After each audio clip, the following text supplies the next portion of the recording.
Here is question number 1. What bird is commonly used as a symbol of the United States? Is it the peacock, the bald eagle, or the loon?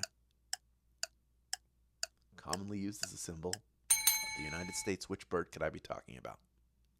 Because of this bird's beauty and independence, it was the natural choice by our founding fathers to represent our fledgling country. The bald eagle is the answer, of course. I know that's not the word they make, but that's as close as I'm going to get right now. Pretty much everybody getting that one right. We're starting off with over 14,500 people in grand prize contention, but that number will jump because there are people who got here a little late that are using their rejoin to put themselves in grand prize contention, and just a few people who didn't get it who are also rejoining. That's totally fine. It's okay to not know everything. Not everybody playing this game is from America, but hopefully there are some questions in here that you will get. Let's move on to question number 2. It is worth 1 bonus SB. Every question you hear from now on is worth 1 bonus SB if you get it right. This is question number 2. What is the first word in America's Pledge of Allegiance? Is it I, we, or when? The Pledge of Allegiance. When I was a kid, we had to say this every morning. If you answered when, that's the first word of the Declaration of Independence. And we, the people, starts off the Constitution. I is the first word in the Pledge of Allegiance. I pledge allegiance to the flag. That is how it begins. 85% of you getting that one right. 15%, maybe some of our foreign players who thought maybe of we, the people, aren't familiar with the Pledge of Allegiance. That's okay. There will be stuff coming up that I think you will be able to get if you didn't get that one. That's okay. It's okay not to know everything. Of the 15% of you that got eliminated, pretty much everybody coming back in as we move on to question number 3, worth 1 bonus SB if you get it right. What sport is known as America's national pastime? Is it hockey, lacrosse, or baseball? Which of those is known as America's pastime? While it's long been sold to us as a purely American game, its roots are in rounders and cricket, 2 distinctly English games, but no matter the origin, we call baseball our national pastime. That's right, baseball is the answer. Lacrosse, by the way, the national sport of Canada, our neighbors to the north, our lovely neighbors to the north. Big fan of Canada over here. Baseball is the answer. Happening right now, my Phillies playing the Chicago Cubs at Wrigley Field, one the greatest ballparks. If you're ever here in America and you can get a chance to go to a game, you don't have to be a baseball fan. Just the experience is fun. How about we experience question number 4 right now, worth 1 bonus SB if you get it right.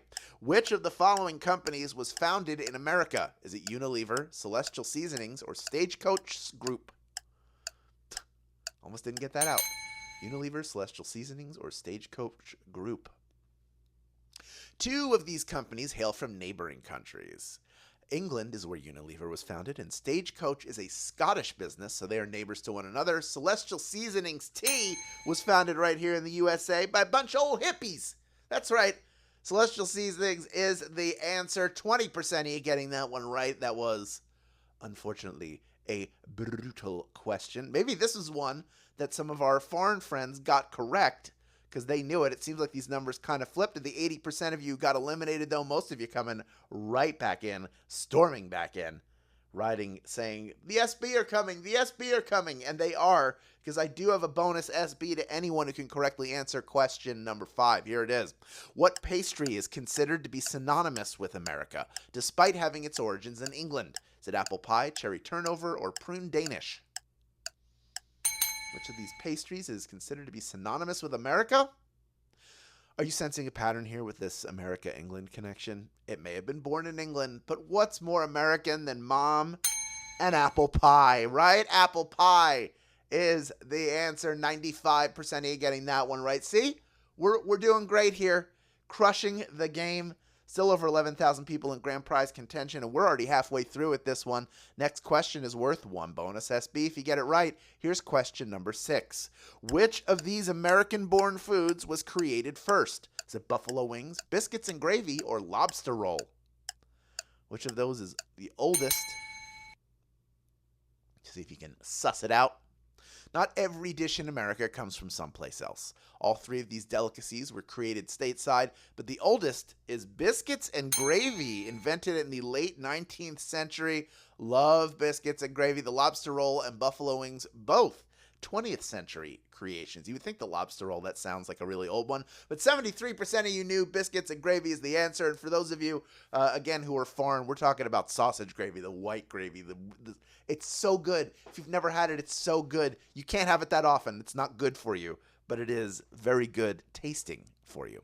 Let's move on to the 27% of you that got eliminated. We got about 20% back. We are moving on to question number 7, worth 1 bonus SB if you get it right. Which of the following colors does not appear on the American flag? Is it red, white, or puce? Which of those does not appear on Old Glory?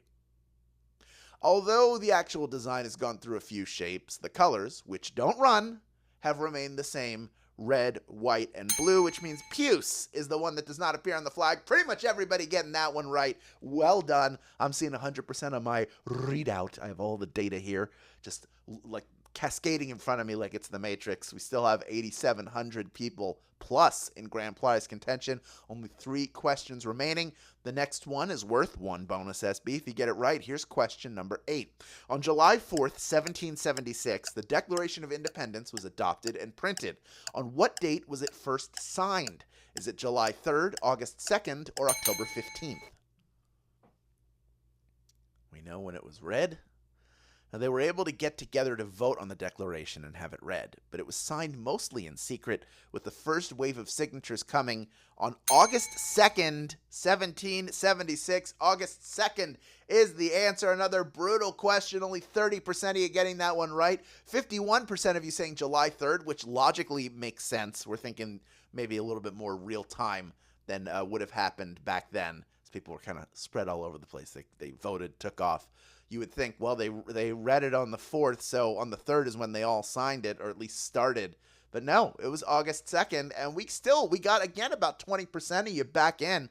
We're down to about 3,500 people in grand prize contention. Only 2 questions to go. The next one, worth 1 bonus SB if you get it right. Here's question number 9. What type of fence is normally counted as Americana? Is it a white picket fence, a chain link fence, or a vinyl fence? Which of those is considered Americana? Picture an idyllic small town in the heartland of America. When you think of the residential streets, you picture those white picket fences, don't you? Yeah, of course you do. White picket fence is the answer. 3,452 of you knew that answer, and you are ready for our final question. But first, quick reminder, there are 2 ways to get SB from Swagbucks Daily Trivia outside of our live games. That's right. One is the Daily Trivia Challenge. We don't have a game tomorrow, but you can play the Daily Trivia Challenge just the same. That is a quick, hostless version of our game that you play on your schedule up to twice per day, so it will be available tomorrow. The other way is by clicking the More Ways to Earn button wherever you find it in the app. You can do that tomorrow as well if you have a second. They both get you SB towards your daily goal, but that More Ways to Earn, that's where the Tapjoy wall is. And I keep telling you every single time I speak with you that the Tapjoy wall is important. I want you to go there every day, complete some easy offers, check Daily Discover off of your to-do list, and watch your SB just rack up while you're having fun. Do that. Build winning habits. That's what we say here. Build winning habits. Hey, you know what else is a winning habit? Referring friends and family to use Swagbucks. Yeah. When you refer someone to Swagbucks and they earn 300 SB in their first 30 days on Swagbucks, you get a $3 bonus. But that's just the cherry on top of the sundae. The sundae is that you get a 10% match on what they earn for life. Passive income for you, a way to get free gift cards for them. They're going to be glad that you did it. You all know at least one person who would love Swagbucks if only they knew about it. You could be the person who tells them, and you could benefit while they benefit. That's a win-win, folks. Speaking of winning, 3,458 people are on the precipice of winning a piece of our $1,000 grand prize. We got over 15,000 of you who stuck around to the end, and there is one more bonus SB available if you can answer our final question. Here is question number 10. What is the U.S. national anthem? Is it God Bless the USA, the Star Spangled Banner, or America the Beautiful? What is our national anthem here in the U.S.? Adapted from a Francis Scott Key poem written during and about the War of 1812, since 1931, the Star-Spangled Banner has been our national anthem. 3,277 of you are going to be saluted by me because you got that question right, and you are splitting our grand prize today. Let's meet a few of these grand prize winners. Each of you taking home 31 SB in grand prize money, plus the bonus